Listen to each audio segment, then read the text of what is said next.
What's going on, everybody? And what's going on, folks? My name is David, and I'm your legendary host of this legendary podcast. Let's go. And doing my thing here. You already know.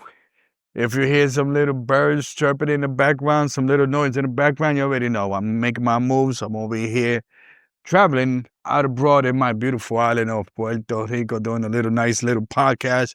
And I figured, why not kind of leave it on the theme of, hey, listen, I'm surrounded by a lot of trees and palm trees and a lot of wonderful natural things. And I said, you know what?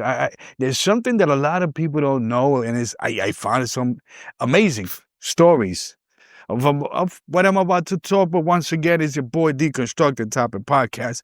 Don't mind me, I'm still a little bit of jet lag, you know what I mean? You know, for the first time that I could record, I travel overnight.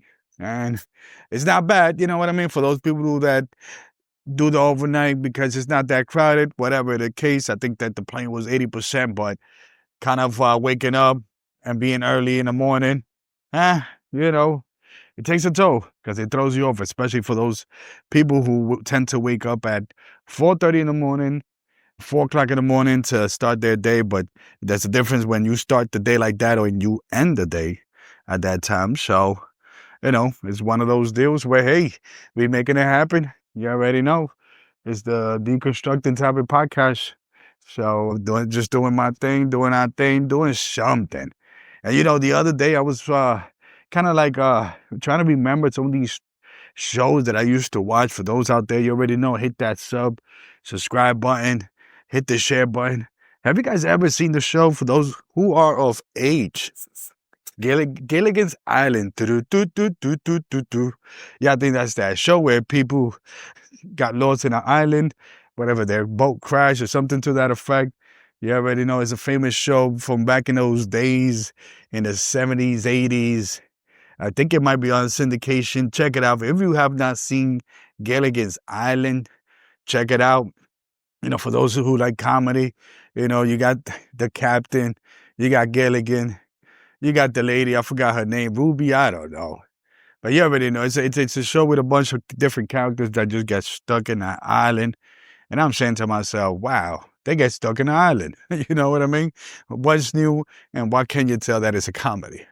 But I always remember the show. There was an episode of a Japanese soldier. Now, when I was young, you know, I didn't understand why there was a show of this Japanese soldier who apparently looks lost. Like, what the hell he came from? You know what I mean? And, you know, sadly for the people that's around me, they were just watching the show, but they didn't know the story about why there was a Japanese, how can I say, soldier in a show that has to do with the 70s. Now, for those out there, you know, I'll tell you a little bit of history. As you already know, that Japan was part of the other side, fighting against the United States in World War II. I believe it's the Axis of Power or something to that effect with the Germany, the Nazi Germans and whatnot. So, you know, Japan and so on. And, you know, Japan located in the Pacific, doing their little Pacific thing, invading other little smaller islands, whether it's Singapore, whether it's China, and so on and so forth. So there was a lot of war going on in the theaters of the Pacific. So basically, a lot of stuff going on. So a little backstory, just so that you could understand. So we got World War II. It ended officially, my understanding is 1945. What have happened in the story that I did not know, and is the story behind Gilligan's Island, is that there were Japanese soldiers who were located, let's say, either they were prisoners of war in Australia and other countries like that, or they were still fighting in these smaller islands, you know, that's in the Pacific. You know, the Pacific's full of beautiful smaller islands, and basically, and those Japanese soldiers did not, how can I say, get the transmission that the war was over, because they were just somewhere in an island. My understanding is that the individual in the show, the Japanese soldier, was in a submarine, and for some reason he did not get instruction. I'm trying to remember the episode here. You know, I did try to watch it on YouTube, But I was like, you know what? Let me just do this because, I'm an emotional person. You know what I mean? And when I want to talk about something, and I just want to talk about it, I get the urge. I got to talk about it now. I'll watch the show later, but I'm just off the pause at what I remember. It's a crazy, interesting story because there was one, and I think the most known, it was Hiru Nondu, something to that effect.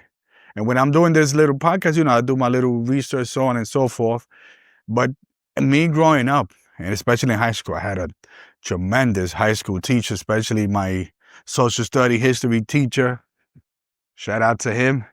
He'll tell me about some of these stories, not in great length, but little kind of tidbit. You know what I mean? We're talking about like 30 years ago, and I'm like, wow. So the interesting story is, again, the war ended in 1945.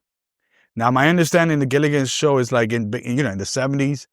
So there were Japanese soldiers, or what they call holdouts, that were stuck in these places for 20, 15, 20, 25 years. I think 30 years was probably like the last one in the early 80s. Hiru Nindu, I believe is the individual. Keep in mind is this. So you as Japanese soldier. And also what I've, hear articles, from what I've read articles, is that there were Japanese soldiers that didn't want to give up. They were being insubordinate to their superiors, and basically there's like, you know what, there's no way that we giving up, or there's no way we give up. Because keep in mind, it's this: when Japan surrendered, my understanding is that they surrender on a vote of 3-2. And that difference would have been I don't know if they call the prime minister of Japan. He's the big top dog, what they call president. He's the emperor of Japan. And basically he was that individual that made the tiebreaker. So in other words, if it's not him voting to end and to surrender, the rest is history, sadly. Japan definitely would have been a much, much different country as we speak because of that. Because God knows, already know, the American war machine, that would have just been destroying that island just to oblivion. You know what I mean? So you already know that also because of there were stories because of the atomic bomb, basically. Now, always keep in mind there was 2 atomic bombs. Hiroshima being the first one, August 6th. If I'm not mistaken, the second one, August 9th. So there were soldiers who thought that Japan was wiped out. You know what I mean? That's it. So like, why are they going to go back? Why are they going to try to go back? So these Japanese holdouts, I think there were hundreds of them. And it's like, for one to think like, wow, that's crazy. Like we live in a world, and at that time, and even now, that we still have indigenous people. And another story of where there's one story in Brazil, and the individual indigenous that live in the Amazon rainforest for years by himself. The man in the hole is what they call him. And every time regular civilians try to approach him, because sadly what happened in the Amazon forest, or the rainforest, you have these companies want to cut down the trees. You already know. So coming across this individual, he don't even know who the hell are you. So every time somebody of, let's say, more modern setting, let's say me, hey, like, yo, what's good? Yo, my man, like, I need to make space here. You need to get out, even though this is your land. You know what I mean? And the dude don't know who the hell I am. Now, my mind is like, I know you indigenous, but as an indigenous person who might not have seen other people, you probably say, like, who the hell are you? You know what I mean? Ready with their spears, you know what I mean? Their coconut grenades and all that. They're ready to blow motherfuckers out. Sorry for the language. I apologize if you got family in there. It's mother flowers, you know what I mean? But just going back to that, these are the interesting stories that I like to hear, because it's like wow. Like, you know what I mean? Especially with the Japanese holdouts, to live there like 15, 20 years in these little islands, surviving based on whatever the natural. That's why I was like, let me make an episode that has that little natural theme. I'm over here surrounded by these beautiful, nice natural trees, palm trees. I can see some of them with coconuts, you know what I mean? Now, because Puerto Rico here, we have kind of been moving on to kind of trying to develop, in a sense, to make or create more urban spaces. Sadly, some of these beautiful trees, natural trees, they get knocked down. But if you was in those Japanese soldiers that was in these little islands, you basically, nature is what kept you alive. Mother Nature and all the nature is what kept you alive and survive. My understanding is there's no more holdouts. But sadly, I was reading an article. Sadly, there are those people who want to recognize, because sadly what happened is this. A lot of those holdouts, they not want to go back. They not want to fight. Some might have been what they call AWOL in a sense.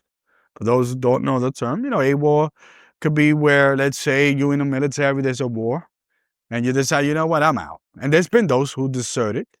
There's those who have deserted during war in many sides, whether it's American side, whatever side. So you're kind of gonna say, these people are, how can I say, they're deserters, traitors. They abandon us.